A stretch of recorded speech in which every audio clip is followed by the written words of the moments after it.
धन्यवाद उद्घोषक महोदय समस्त को सादर प्रणाम। आजिकार कार्यक्रम उपस्थित थिबा समस्त कवि कवियत्री तथा सम्मानित मुख्य अतिथि मुख्य वक्ता सम्मानित अतिथि एवं यही कार्यक्रम को सुचारू रूपे परिचालना करथिबा किंगुड़ी सर विवेकानंद यूथ क्लब सभापति संपादक एवं कोषाध्यक्ष महोदय को वर्तमान मो टिकी मनर टिकी भावना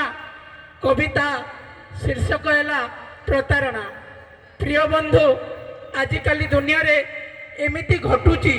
आ से जिनिसटा को मु अनुभव करी किछि लिखिछि ताला प्रतारणा मते करिल केम्पाई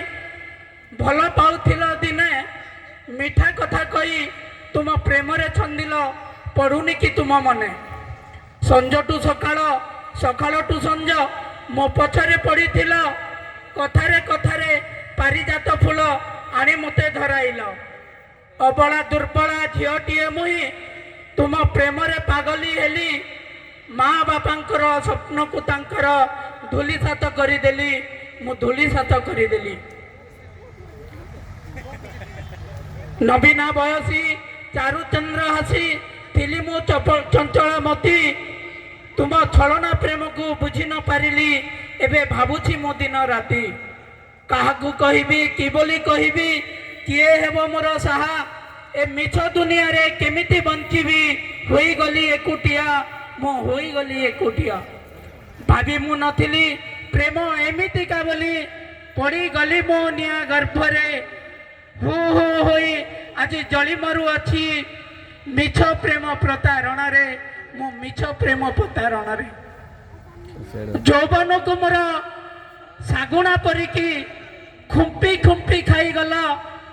जौवन को मोर सागुणा परिकी खुंपी खुंपी खाई गला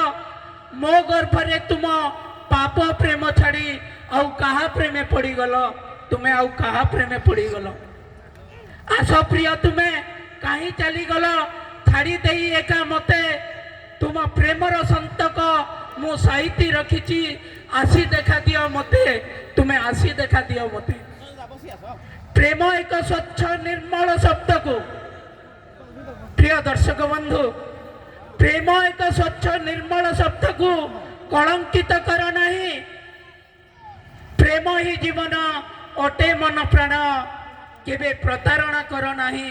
केबे प्रतारणा कर नहीं केबे प्रतारणा कर नहीं। नमस्कार।